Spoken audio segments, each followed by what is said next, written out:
Hello, everybody. Oh my gosh, Stephanie Kellerman. Is that a new dog? Sorry, I can't even focus yet. Yes, this is Tucker. He's 7 weeks old, Tucker, oh my goodness. and he's Obs- gonna just be a good boy. Obsessed. Oh my gosh. Let me just spotlight for her for everybody to just see Tucker. So Hi, cute. everybody. Oh my gosh. He is so cute. He's so tiny for now, and then he'll get to be a monster. Oh my gosh, love it so much. Love it, love it. Oh, I forgot to blow my background. Sorry, guys. I'm actually at the shop today, so I'm multitasking. So cute. Okay, well, thanks for being on. We still have lots of people popping in. I have about 1,000,000 slides to share with you, so I'm going to go really quickly today. And if you have questions, please let me know. And I appreciate you guys being on. To me, this is like the most oh wait, hold on, what's happening? Hold on. This is the most important probably training that you could be on because everybody needs to understand the industry, where we ended last year and where we're going this year. And so I'm excited to be able to share that with you guys today. We will send out a link to a Google file that has all of these slides in there. Some of you I know saw this at family reunion. If you didn't go, then you're going to get it all today. And if you did go and you're back on, thanks for being on. I see lots of you. And sometimes, I don't know about you, but it takes me like 2 or 3 times to even get this stuff because it's so much. There's so much data. I brought a ton of notes. So I'm gonna some of it is gonna be like I'm reading from the notes because I just wanted to not miss anything to share with you guys. This is definitely usually my favorite part of family reunion, or of anything that Gary does all year long. And it's because I love the stats and the facts behind it all. So I'm going to share with you today because perspective is what you need. And one perspective gives you hope. Gary has said that 2023 is going to be the year of suck. And unfortunately, it sounds really bad to hear that. Yet, fortunately, I appreciate the honesty and the truth so that we can know where we're at and where we're going. The good news is the year of suck is not going to last very long. We should be able to bounce back pretty quickly next year, as long as you guys do a lot of the things that we're going to talk about today and you understand a lot of these stats.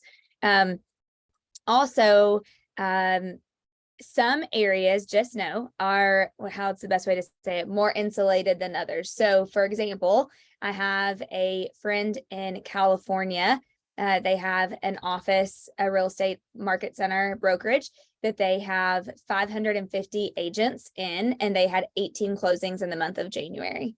They have fallen off a cliff, for lack of better words, there. Whereas in places like Columbus, you guys are seeing a lot of multiple offers again right now, right? So there's so many different areas and different markets, and you really need to know, to take the words out of Troy Marsh's mouth, you really need to know your local market and your local statistics. However, this is going to give you a really good overall perspective of where we are as a nation, and perspective should come from data, experience, and a past as an indicator. And that's what we're going to share with you today. So I would like to hear from you guys if you're on, because I know we have people from all over. Will you just share what city you're in and how your perspective of your local market is? So where are you and how's your local market? Are you slow? Have you fallen off a cliff? Are you multiple offers, busy as ever? Or do you feel like you're in a normal market? Curious because everyone always asks that. Yeah. Columbus, extremely busy. Indy, hey Megan, market busy, multiple offers. Yep. Columbus, Central Ohio, lowest inventory in a decade. Yep. Multiple offers again. Multiple offers, low supply, still bananas. Dallas, back to multiple offers. I wondered about that. Yep. Louisville, Lex, low inventory, limited options, tough to find listings. We're going to talk about that, Sarah. Yep. Multiple offers, Jeff. Busy. Raleigh, multiple in some areas, slow in others because you're in a dual market. Yep. Totally. Charleston, normal market, low inventory, decent buyer supply. Hesitant because of pricing. Yeah, I can understand that. Yep. Okay.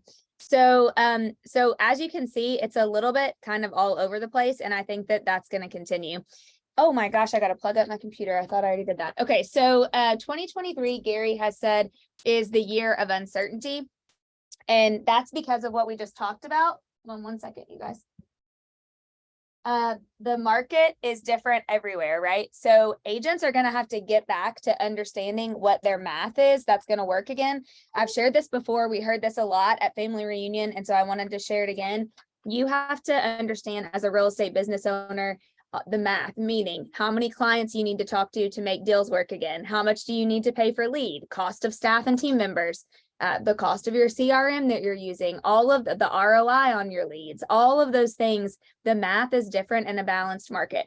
I share this every industry update. So these are the numbers I want you guys to memorize: 2246.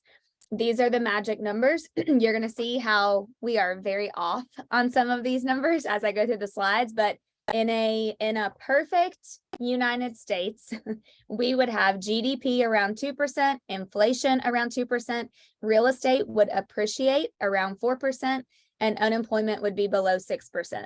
If we can stay at those numbers, everything runs pretty smooth, right? Like we're in a good economic space. People aren't feeling like they're paying too much, at the grocery store. I meal prepped last week on all natural, healthy foods from Whole Foods, and it was $526 at the grocery store when I checked out. I literally almost had a heart attack. Like I text Adam, I'm like, this is a joke, first of all. Everything, I mean, you guys, everything in inflation is still really high. We're going to talk about that. So these are the numbers that you need. Some of this is old. I should have deleted, ignore the bottom part, but just pay attention to the 2246. Those are the numbers that would be like magic numbers. So I'm going to get into the slides. Again, I'll share these with you. But before that, I wanted to share with you, for those of you that were not at family reunion, the coolest thing happened. They had this guy and he did what are called infographics. Some of you that were there, I know, saw them. But he was in the corner of the room of all of the big sessions, and he drew out, like, this is what I want to be when I grow up. He drew out all of the notes of all the things that they were talking about and then put images next to them. So I'm going to share these also with you guys. But this was from the state of the company. And I just loved some of the things that he pulled out of Gary's big ahas. He talked about the 4 laws of a database, over here on the left: build it, feed it, communicate to it, and service all the leads that come through. He got a lot of good points on the numbers from last year. Just so many really great things. So I just thought these were cool. I wanted to put them in there. So here we go. Ready? Buckle up. Okay. So home sales, first and foremost, this is where clients do not have a real perspective. These are numbers that you need to know. In 2021, in the United States, we had not Keller Williams, everybody, right? We had 6.1 million real estate transactions closed. In 2022, we finished the year at 5 million. They are projecting for 2023 between 4 and 4.3 million. Just to give you Abby, I might have to have you help me admit people, because for some reason it's not letting me all of a sudden. So our clients don't have a real perspective. This is the second biggest 5 years in the history of our industry. First being, you can see 02 through 06, we had 3.2 million in sales. The last 5 years, the run up was 27.3 million. So we dropped 1.1 million transactions going from 21 to 22. That's the second biggest drop we've ever had in the history of real estate. So if you felt like we fell off a cliff, we kind of did fall off of a cliff, ending the year at 5 million, like we talked about. So we started the year on a really massive high. And then the government said, like, whoa, we're going to pump the brakes. We're going to hit the brakes. And because inflation is out of control, Gary shared this: inflation is the #1 enemy of the democracy, because those who have more get more, and those who have less get less whenever there's inflation, right? I think we all kind of understand that. So the average, I think, was right around 5% for inflation. We ended the year at 4%, which is where we were in 2028. So we'll go back, but hardcore projections are 4.2 to 4.3 million homes will be sold in 2023. And if you look, that's going to push us back to what time frame? 08, right? 08, 09, 2010. And those are recession numbers. So you can see here's home sales monthly. And you can look from January 2020 We had a really huge run up the end of 2020, going into 2021. And then it's kind of trickled down from January 2022 until now. Home prices, you'll see the 4% is our trend line. 4%, remember from our 2246 number, is where we want to pay attention. We want to see appreciation around 4%. We're only 12% above the trend line right now, which isn't terrible. In 2005 and 2006, you can see we were 21% above the trend line. So we're not like crazy high above the trend line like we were then. The trend line will put us back to right this year around 357,000 as an average annual. Yes, we are going to send the slides out. Yes, as an average price. Gary said we suspect to see the trend line down the first 6 months of the year. So one of the big things that he talked about is the first of 2023 sucking. The first 6 months are going to be the bad part. We're going to definitely feel it the most in the first 6 months. And then hopefully it'll kind of level out after that. He said if you went for 4 more years and prices didn't appreciate, you'd be right back at the 4% trend line. Likely we won't go for the next 4 years with no appreciation. So he said, just remember, investing is the long game. There's no get rich quick. The research says businesses have already been in business for 12 years when they are an overnight success. This was really interesting. Jay Papazan shared this. He said that all of a sudden you'll see businesses popping up and people will say, oh my gosh, look at them. They were an overnight success. And the reality and the research shows that they'd already been in business for 12 years. He said we've had a remarkable run up. And Gary's words, not mine, because I don't really love the word fool, but he said the fool is the person who didn't own real estate during these last couple of years, because the run up has been like extremely high. People don't buy and sell based on economics as much as they do what's going on in their lives. And we just need to remember that, because we'll always have the 4Ds or the 5Ds or, whatever, divorce, death, diapers, all those things. Okay, so here's home prices monthly. I'm going to pay more to the annual, but I'm going to send you guys the monthly just in case you want to see them.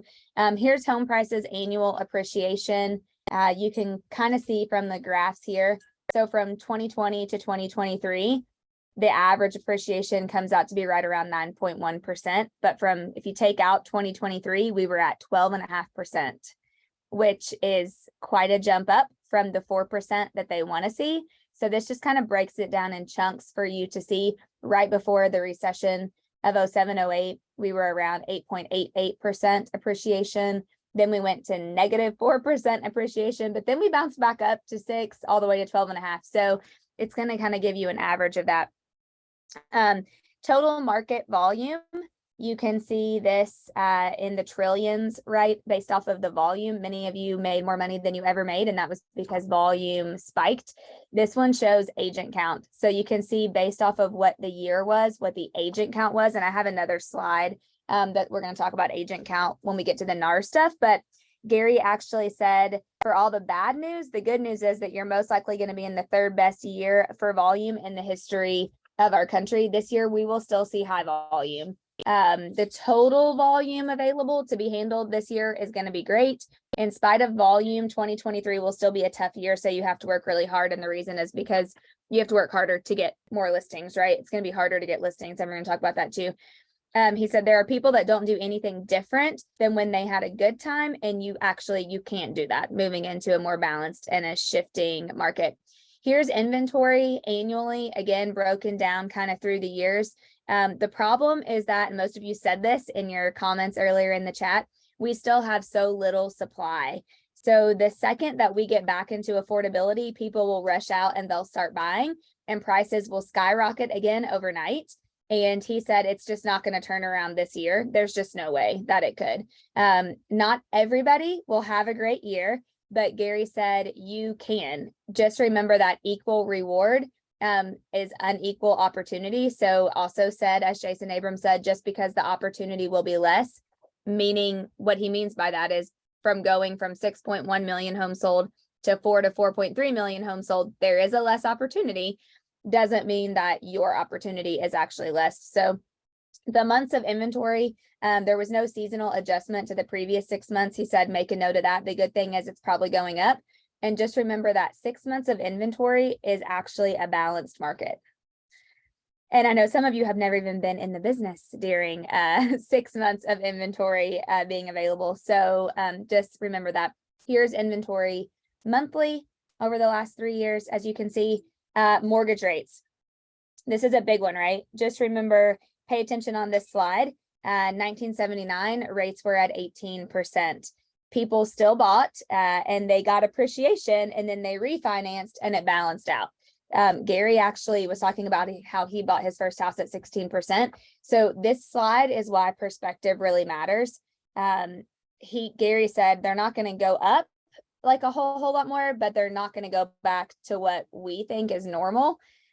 What we will likely never see 3% ever in any of our lives ever again, ever.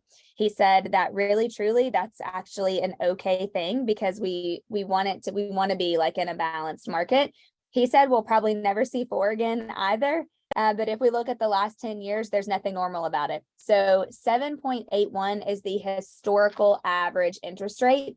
This is he said one of the reasons there's not a ton of people sitting on mortgages below 3%. One of the reasons there's a ton of people sitting on mortgages below 3% is because they don't want to buy now at 7. So they think that they'll just wait. So he said, really, that's really not the way to think about it. They need to turn those into rentals and then go buy their next property, unless for whatever reason that's their forever house, which statistics show that people now are moving every 7 to 10 years. It's not their forever house. So we just have to figure out the objections to overcome, or the scripts to overcome those objections of people who are on a 3%, because they'll never get that again. So this is the one sheet, and then there's another one that I've sent to you guys before that actually shows the rate every single year that you guys need to make sure that you have in your listing presentations, your buying presentations, because this is the one that gives major perspective. Here's the mortgage rates monthly, in case you want to see it broken down from a monthly level. And you can see, I mean, back in January of 2021, you guys, 2.74. I mean, it's not gonna happen. So we're gonna level out somewhere between 6 and 7. Likely will be what is gonna happen. Treasury spread, he just said the main thing you need to know on this is 1.7% on a treasury spread is the historical average. Without anything else happening, if the market gets comfortable with the economy, they could drop rates by 1%, but you just never know. So he said on this one, just know that 1.7 is the historical average. And you can see when we get really out of whack, that's why we see things happening like inflation. So affordability, the note on this one, he said to pay attention to 36% of pre-tax income for first-time home buyers.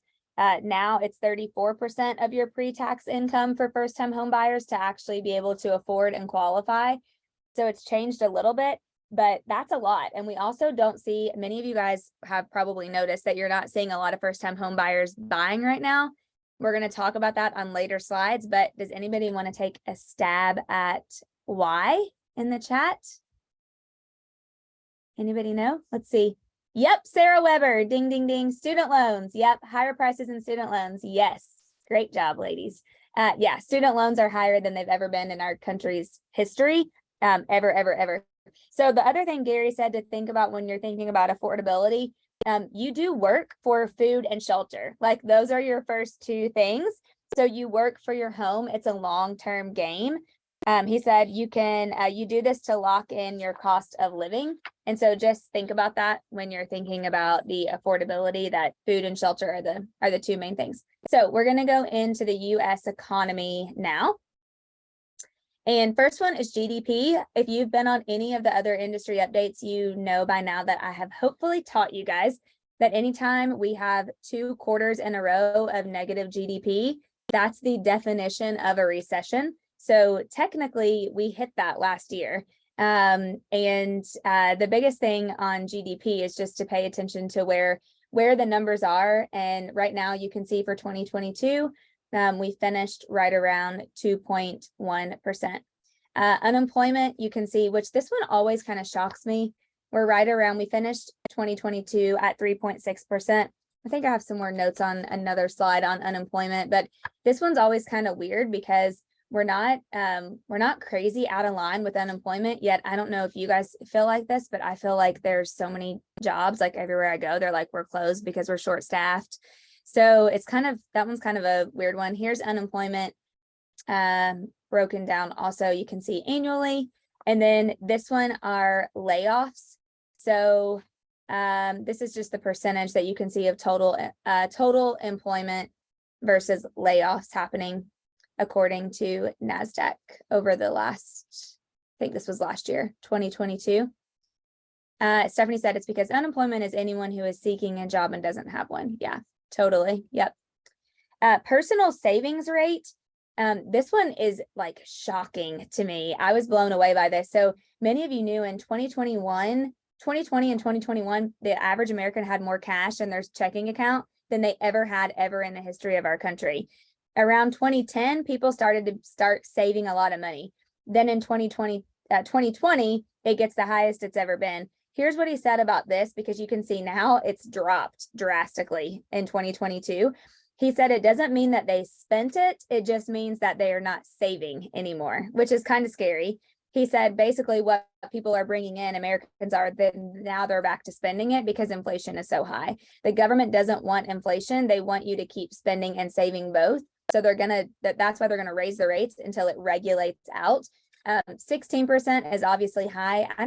They didn't give us the average on here, but also just know that 3% is really low for people to be saving.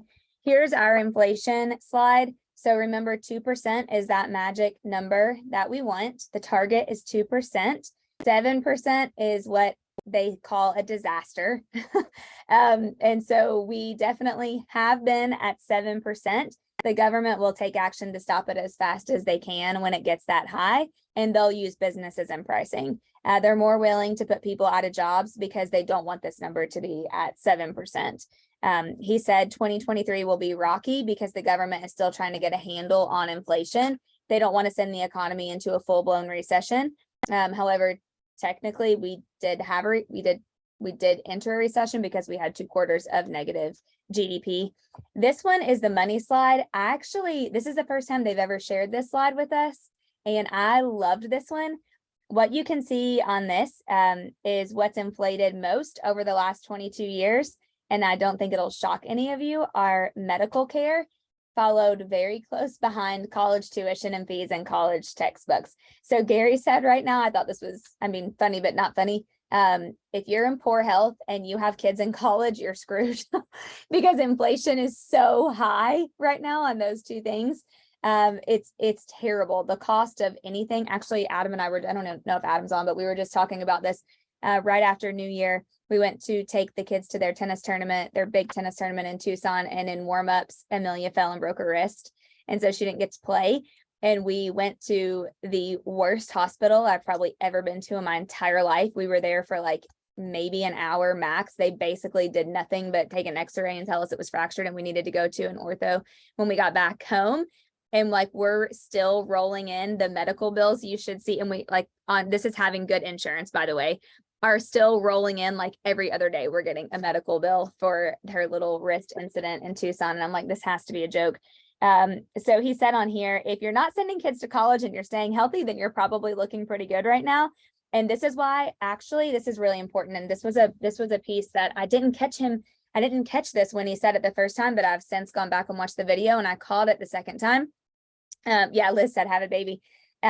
Is that this is why Americans experience inflation differently, because we're all at a different place in our lives, right? Some of us have kids in college, some of us don't. Some of us have experienced poor health and or, some sort of, medical emergency. And so he said, this is why this perspective is so out of whack. And also people think housing is so out of whack right now, but truly housing really is not when you look at it compared to all these other things. Food and beverages right above housing. This is why Gary said people are paying $25 for a drink when they go to a bar, which is like nuts right now. It's just totally crazy. And then the last note on this slide is look at TVs have gone so cheap, right? They've totally dropped. They're negative 97% right now in inflation. Same with toys, computer software. So if you look at the next slide, This shows affordability in perspective during different time periods. So what you're saying right here on the first one is 1989. These are like real dollars, what it costs for a car, how much gas was, the price of a house, mortgage, hourly wages, and then they've adjusted that for inflation. And then you have the real dollar cost in 2020, and then they've compared them. So if you look at this, and this is such a great perspective slide for you guys to share with your clients too, and other agents that you are friends with, because truly your mortgage is really only 2.81% higher in real dollars than it was in 1989. So we're not like off the rails when it comes to the housing industry. We're only 2% higher. When you look at gas, we're 66% higher. When you look at cars, we're 31% higher. I mean, you can see the difference. And then here is just another slide on that for prices in 2000 adjusted for inflation compared to 2022, and then the change on that. So those are really great slides to be able to share also.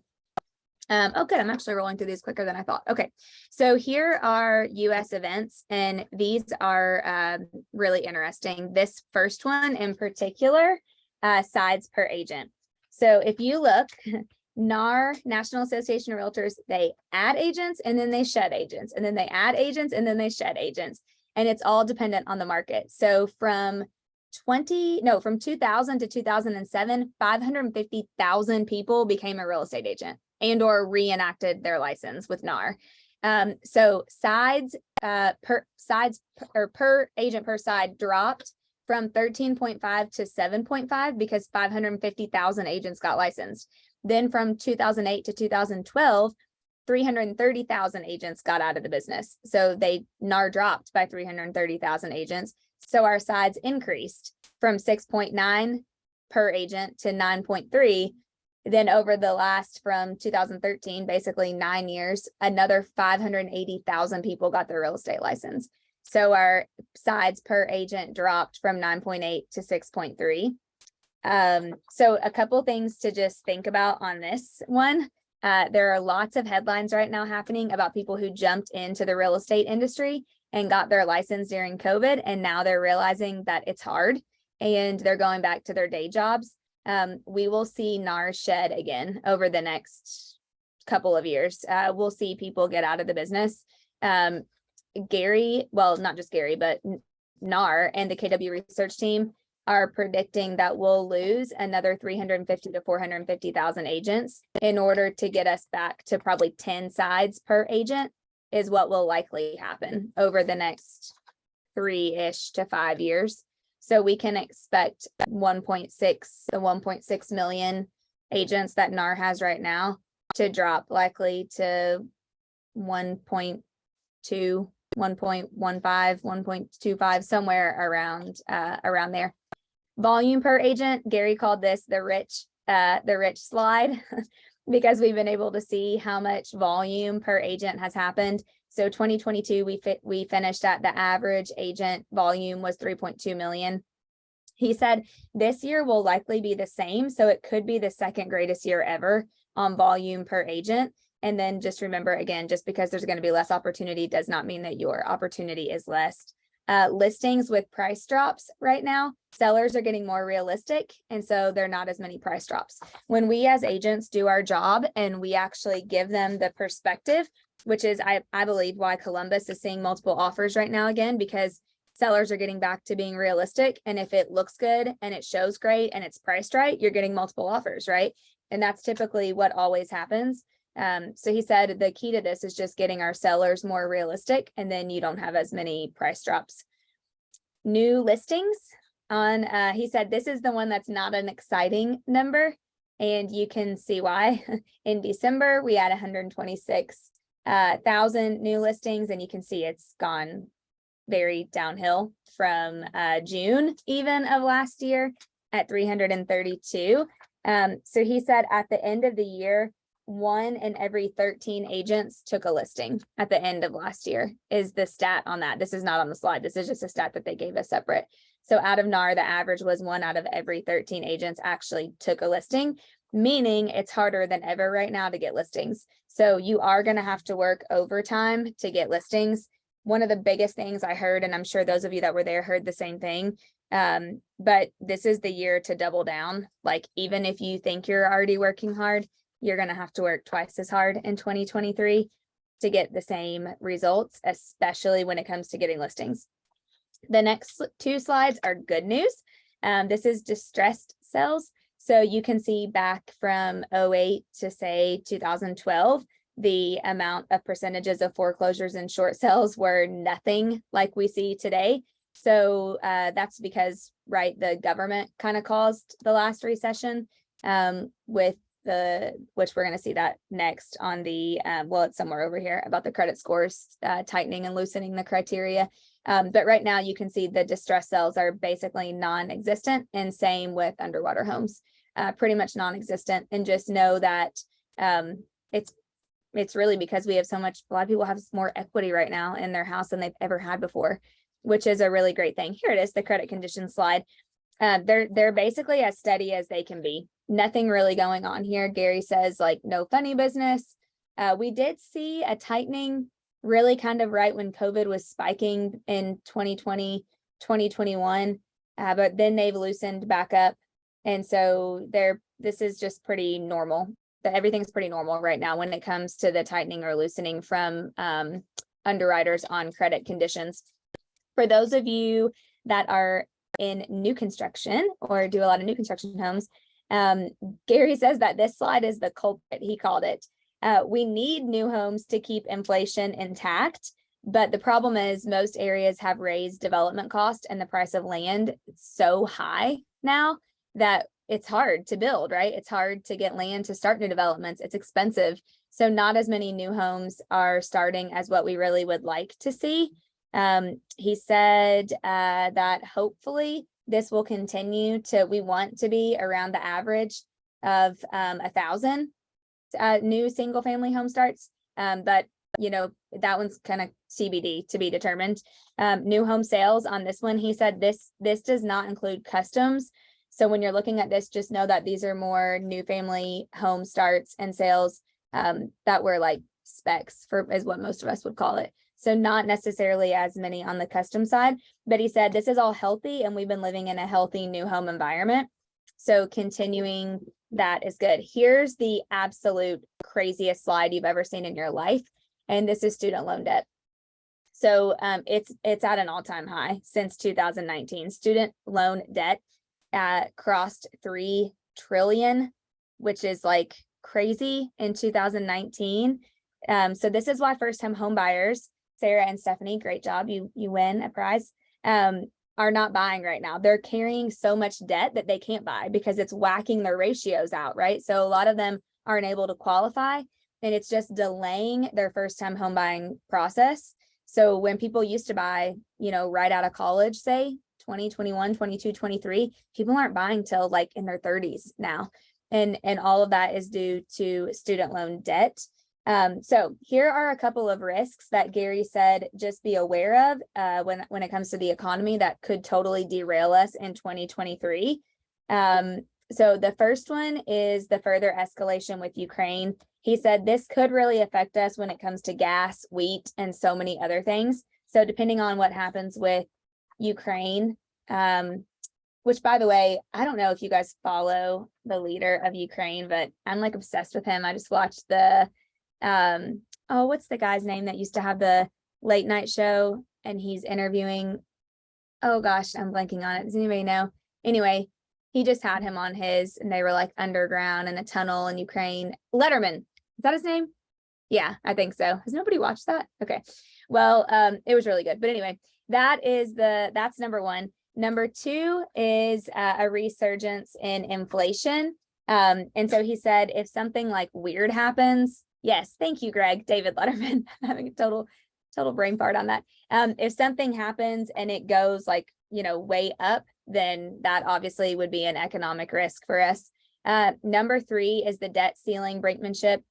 Basically, he said on this, and I don't, to be 100% honest, fully understand this and have a lot of knowledge to be able to share with you guys. But what they told us is that the Republicans and the Democrats are going back and forth with the debt ceiling. And if anything like crazy happens with that, then it could be an economic risk. Number 4, obviously China. It's a wild card there. Jay made a joke and said that the tension with China is ballooning. I thought that was kind of funny. So just know that could give us an economic risk. And then lastly, the continuing environmental concerns. And he just said like climate changes are real, and it can destabilize cities. Okay, so next is a slide that many of you ask for every year. And this is yes, Stephanie, it was so funny. This is a really important slide. This is a renting versus owning slide. So it took me a minute to get this. So I want to break this down to you guys. If you want this maybe sooner than what we're going to post the recording, take a screenshot of this one, because it truly is something that you guys should be showing to all of your clients, even sending this out. This would be a great drip. This would be a great one to get on and do a social media video or a post or a TikTok if you're on TikTok or whatever. But so this proves that it is not true that renting and investing is actually better than owning your own home. You don't come out ahead. The important thing to notice is in the first year and the second year, you do come out ahead. So this is a long term. Renting is cheaper the first 2 years that you are renting. But from that moment on, after you finish year 2, owning is always better than renting. You just need to get your 3 years started now. And because the longer that you keep pushing it off, it doesn't change, right? So Gary said, put this slide in front of every first-time home buyer that you are working with or that you have in your pipeline. Use this at first-time homebuyer seminars. I know a lot of you guys host first-time homebuyer seminars. If you haven't been, now is the time to get back to hosting first-time homebuyer seminars. Like, go partner with a great lender and show this, because if you own your home after year 3, if you are renting and you're investing, or you're renting and investing 10%, these numbers are drastically different. Owning your home for 10 years could get you $234,000 in equity versus renting and investing $106,000 versus renting and 10% investing $66,000. So this is a really great one for you guys to be able to use. And then he said also just be mindful that when you're seeing these numbers, this doesn't include your deductions that you get for interest rate deductions. And when you own a home, right, you get to deduct more on your taxes. So this doesn't even include the deductions that you don't get when you're renting. Next up, a couple slides on the luxury market, for those of you that work with luxury. So this is the world's wealthiest. There are more wealthy people right now than there ever have been before. So HNWI stands for high net worth individuals. We finished 2021 with 7.5 million high net worth individuals in the United States versus 2.5 million in 2008. So people have a lot more money now than they ever have before. You can also see, I think it's on the next slide. Yep. The allocation of financial investments. Wealthy people put their money in real estate. He said here, it's pretty steady with this. However, real estate is a great question, Jake. What's considered high net worth? Yeah, I don't know the answer to that, actually.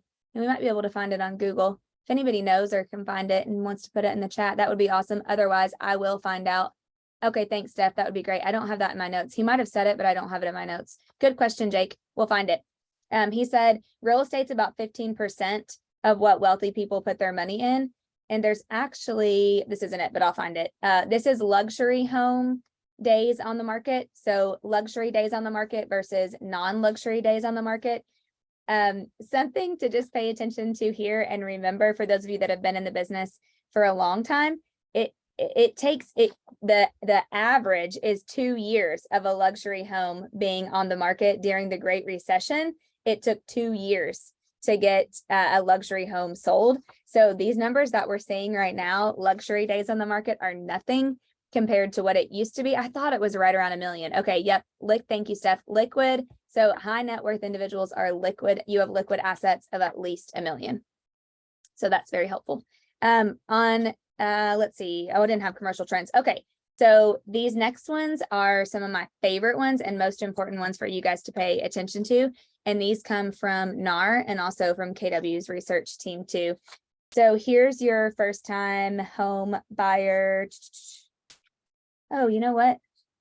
Yeah, okay, sorry. Here's your first time home buyer percentages. So the average or the national average, what we want to see and what we have seen is 40%. At 2022, we ended with only 26%. So you can look back and see the average amount of first time home buyers buying is pretty much, well, a little less than half of what it is, of what it used to be and what we want it to see. Primary reason for purchasing a home, 2022 still ended at 22% of the desire to own a home is the number one reason why people purchased, followed by the desire to be closer to family and friends. And you guys can see that has spiked. So there's a huge increase in the number of people buying that are moving because they just want to be closer to their family or they want to be closer to their friends. One note to just see on this one, or one thing to note on this one, is that because so many people are still working virtually or they're operating not inside of an actual, four walls of a job, they can actually move closer to their family and their friends and still keep their jobs. So, whether that changes or whether that stays is kind of TBD. But for right now, people are moving because they want to be closer to their family and friends. Their tenure in their previous homes, you can see the median is about 10 years that they've been staying in their homes. For 2022, you can see the percentages. 4% stayed 1 year or less, 10%, 2 to 3 years, 25%, 21 years or more. So you can kind of break down and see these. Next up is buyers' expected tenure. So from last year, you can see the highest percentage is 50%, which is 16 to 20 years. And then followed by that 8 to 10 year mark, which is pretty normal. That 8 to 10 year mark is usually the pretty normal one. Weeks in home search, that jumped up a little bit last year. Most buyers are spending an average of 10 weeks in their home search. And just know that this is from the minute that they start looking online, which I'm going to show you guys on another slide, that's the first way that they begin to look is online. So from them, it might not be, some of you might be feeling like, oh, well, they contacted me and we found them a home in, a week. Just know that this is from when they start to look online. Oh, here you go. So the first step in the buying process, 52% of people still looked online for properties as their very first step. And then 19% contacted a real estate agent before they looked online. So the good news here, and on a couple other slides I'm going to show you, is that they are definitely still contacting real estate agents and they still want to use real estate agents. And then you can see from there, it goes on 7% contacted a bank or a mortgage lender. Information sources buyers use. This is the great slide for all of us. In 2022, 86% still use a real estate agent for all of their information and sourcing when they wanted to buy a home. 73% mobile or tablet, 40% online video. And you can kind of see from there where buyers found the home that they purchased, 51% on the internet. Here's what Gary made a really good note of that I want to make sure you guys understand on this slide. Just because it says internet doesn't mean that it was Zillow or realtor.com. They very easily could have found it on your website. So the key to this one is the highest percentage of them are finding on the internet. 29% are waiting for their agent to find their home. That's major flip-flop. Some of you will remember Steve Smith, you'll probably remember you're one of the ones I can see right now. So where it used to be like, you never looked online. I mean, the agent found the house. We were constantly sending them homes and then they were picking. Now, many of you notice like buyers, they send them to you and say, hey, I want to see this house, right? It kind of flip-flopped. So the takeaway from this slide is every single person that you have in your pipeline or that you are working with, you have to have them on a drip. Like if you are not having them on some sort of portal, as Stephanie said, they're going to go find them themselves. They're going to sign up for a Zillow drip. They're going to sign up for realtor.com or whatever. So you've got to have your people on some sort of automatic drip. Value of website features. This one actually, there was something I want to see if anybody recognizes something that's higher at the top that didn't used to be, but property photos, detailed property info, and I'll just go ahead and tell you it's floor plans. So 82% of people want floor plans. So Jason Abrams made a really big important thing to note. If you are not putting floor plans of your homes on your listings, then you should be. because 82%, that's the third most important thing to people when they're looking at a website feature right now. Actually more than the virtual tours, which is kind of mind-blowing to me, but that's just something to make note of. Method of home purchase, you can see the good news is they're all still, majority of them, or 86% of them, are all still using agents. One of the reasons why we saw these numbers dip down a little bit is because for sell by owners, right? They were able to stick a sign in their yard the last couple of years and sell it. And so that's why you're going to see a tiny bit of a dip in some of these numbers. But the good news is that that will probably likely see that trend back up. And then of course, you're always going to have the ones that, you know, go to a builder or a builder's agent. So according to NAR and all of the home buyers that were surveyed last year, the number one thing that buyers want from their agent, from you guys, is help finding the right home to purchase. 49% just want you to find them the right home. And then 13% want help negotiating the sale, price negotiations, paperwork, etc. How buyers found their agent, 38%. So down a little bit. It was referral. They were referred by a friend, a neighbor, or a relative. 12% actually bought with their previous agent, which I know I see several of you shaking their head like that's sickening. Really, that only 12% used their previous agent. And there's another slide. It's not this one. Hold on. I think I can't remember. It's 89% or something. We'll get to it. That says they would use their agent again. But I just want you to remember this slide where only 12% actually did, because they're not being followed up with, you guys. So there's a huge opportunity there. Buyer interviews last year, 67% only talked to one agent. 70, which is down from 73% the year before. 17% talked to two. You're going to see this with the sellers. The name of the game is you need to be the first. You got to be the first, right? Because too high of a percentage are only interviewing one person. The most important factors for buyers last year, 18% experience, 17% honest and trustworthy, 16% reputation. And then you can see from there all of the others. Home as a financial investment. This is really great because 84% are still saying that real estate is a good financial investment. And 12% are saying don't know, 4% saying not a good investment. I don't know who those 4% of those people are, but on the other side, 60% are saying that real estate is a better investment than stocks, which is a huge number. So these are really great things to share too for those of you having investor seminars, working with a lot of investors, even showing this to past clients. Like if you guys are looking for things to drip on your people in your database, like this is it. I would definitely consider doing some of these slides. This is the slide I was looking for. Buyer, repeat, and referrals. 89%, 76% said that they would definitely use their agent again.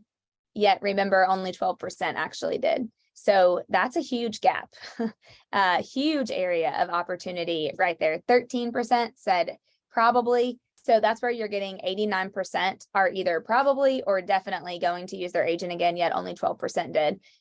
This should be very eye-opening for you guys. Buyer and seller satisfaction, 60% said last year that they were very satisfied with their transaction, 30% somewhat, and on buyers, and then you can see on sellers, 72%. So just if any of you like those, how sellers found their agent, 36% were by referral, 27% on sellers because they use their previous agent, and then you can kind of go down and see from there. So sellers tend to have a better track record of using their agent for a second time than the buyers do, like we saw a difference in 27% versus 12%. So for some reason, we're not either going deep enough with our buyers, we're not dripping on them enough after they buy, we're ignoring them and they're using another agent. This one is huge. 80% of sellers only interviewed one agent. So again, higher than buyers. If you are not the first in the door, you likely aren't getting it because they're only 11% of them are even interviewing two people. Sellers, what sellers want from their agent, they want help pricing their home competitively and help the seller market home to potential buyers. So those were tied in the top two spot. followed by help with them and selling in a specific time frame and help finding a buyer for their home. So they want you to price it right and they want you to market it, are the two things that you really can think about. And I do think you guys right now, that's also why we're seeing the days on the market where it is, because a lot of you and a lot of agents in general, if you can help your seller price their home right the first time, then you're going to get multiple offers when the inventory is low. 36% of sellers said the most important factor was their reputation, followed by honest and trustworthy, and then followed by a friend or family member. So I would, if I were you guys, I would start using, thinking about using these in how you're marketing. Are you providing testimonials to say that, to show that you have a great reputation, that you're honest and trustworthy? That's what they're looking for. Steve said buyers don't get to know their agent with everything done online. Oh, that's a good point, Steve. Yeah, so much of it going virtual, you might not have as much face-to-face time with your buyers. Yep, I can totally see that. So repeat and referrals here, 85% in 2022 said they would probably or definitely use their agent for a second time and or send them a referral, which is also eye-opening. And on the next one, method used to sell home, 86% of sellers sold their home using an agent or a broker, which is awesome. And 10% last year sold their home as FSBO. I think we'll see that FSBO number dip back down like we have in the past couple of years. Incentives offered to attract buyers, 80% last year did no incentives. They didn't need to, right? Yes, they are on KW. Thank you. Thank you. Yes, these slides, for those of you that are with KW, they are already available on KW Connect. All you have to do is, they worked really hard on Connect and I'm super impressed with it. All you have to do is log on to KW Connect and just search vision speech and all of these slides will pop up. And if you aren't with KW and you want them sooner than I can get them to you, then just email me and we'll do our best to get them to you as quick as we can. Then followed by home warranty, you can see, et cetera, et cetera. Okay, so before those were like the big main slides. Actually, I did really good. Thank you, Rachel, always for the win, sharing things. Yes, thank you, Rachel, so much. You're the best at that. Thank you. So before I share with you, I wanted to give you some of the upcoming events that we have this month, but I did have a couple of great points that I wanted to, man, I'm missing one slide that's actually not in here. And it was industry events. Where is that? Why do I not have that in here? Hold on, I want to show this to you. So hold on, guys. I'm going to find it really quickly because I feel like it was super important to share because I had a really important thing I wanted to share with you about that. Hold on. There were, nope, not that. Hold on. Nope, not that. I had a really important slide. Wait, where was the rent to own? Hold on. US events, rent to own, I had that. Rent to own luxury. Commercial trends, I had that. Huh, why do I not have those in here? Some of them are missing from my little thing, shoot. They're actually missing from the whole slide deck in general. Okay, well, I'll just tell you what it is. And that's so weird that they're not in there. I'll tell you what these were because they were actually really good. Maybe I took them out of the Canada slides. I don't know. But one thing that he talked about were industry events that happened over the last 2 years.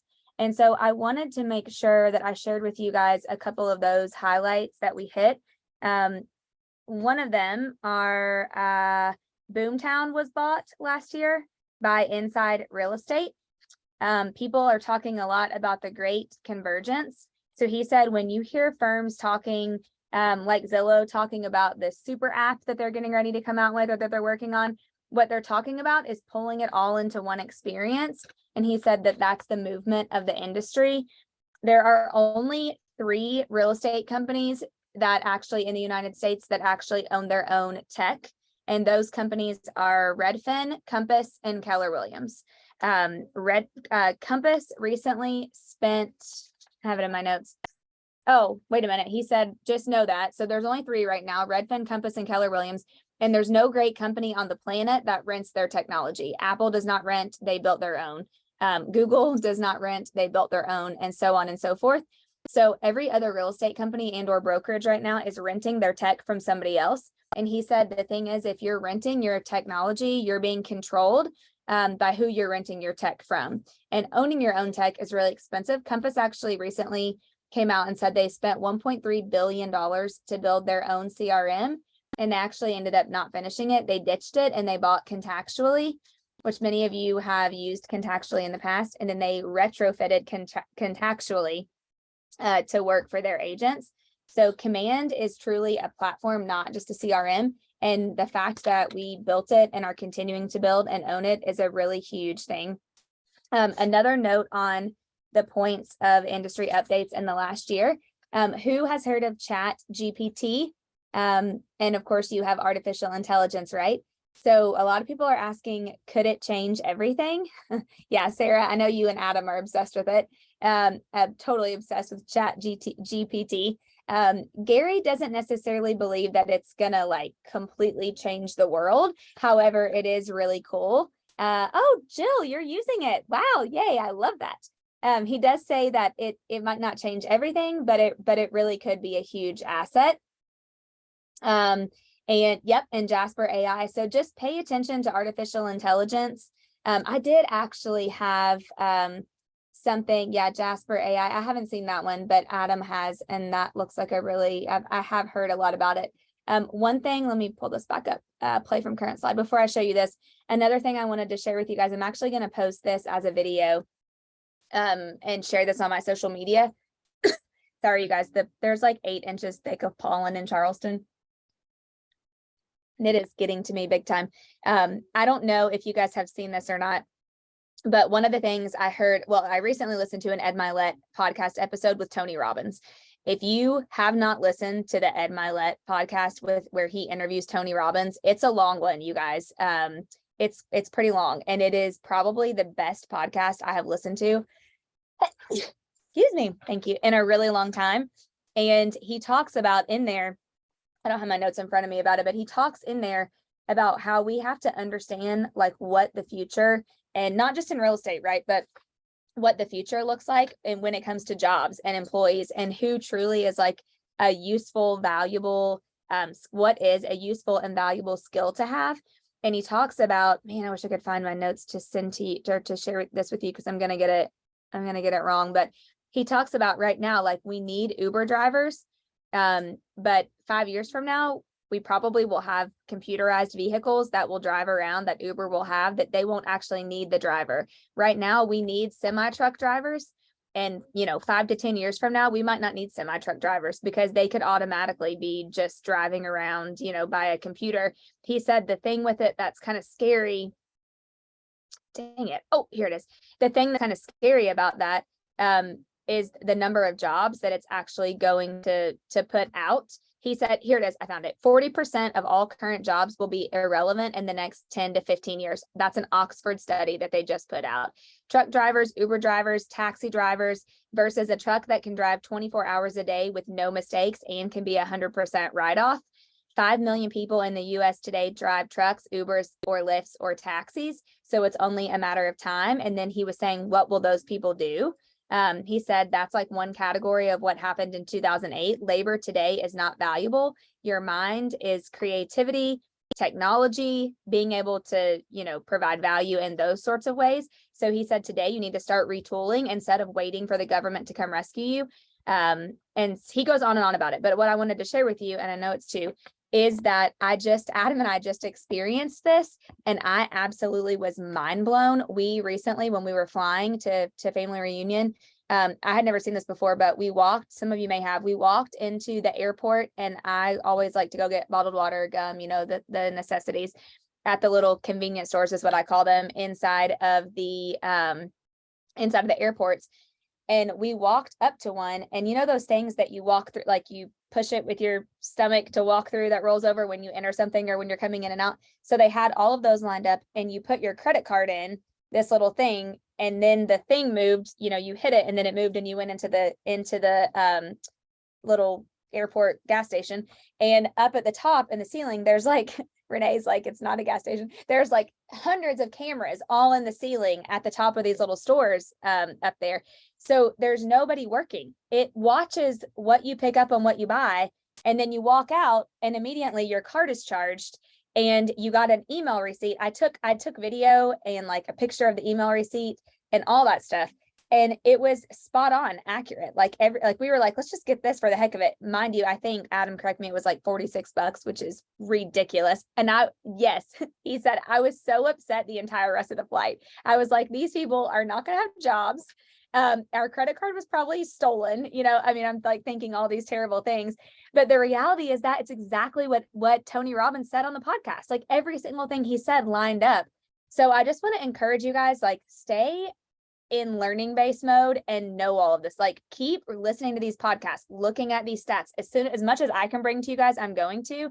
The good news is that relationships are like the belly to belly way for real estate. You just saw it. The stats are not showing that people are not wanting to work with a real estate agent.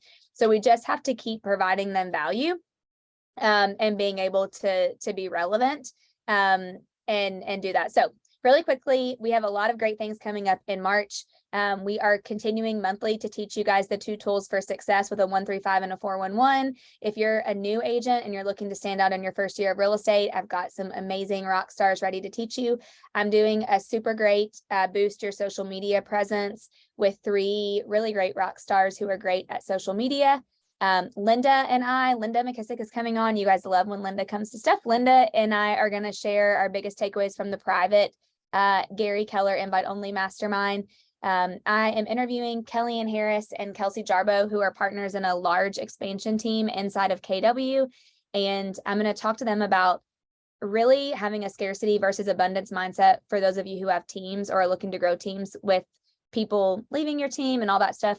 Troy is going to do another local market update, which is really great. Adam has his coaching session. And then I'm going to be doing my industry update on all the mortgage hacks that you guys need to know that you should be sharing with your clients. And thank you, Abby, just posted the link in the chat for you to register for any of those. So I know I ran a couple minutes late. Thank you guys for being on. I hope today was helpful. We will send the slides if you need us to. Otherwise, they are on KW Connect and you can go get them all there. But I would encourage you guys to print some of those out, pull out the most important ones that we talked about and use those with your clients. And if you have any questions about anything, please let me know. Thanks, guys. My pleasure. Thank you. See you next time. Have a great rest of your day.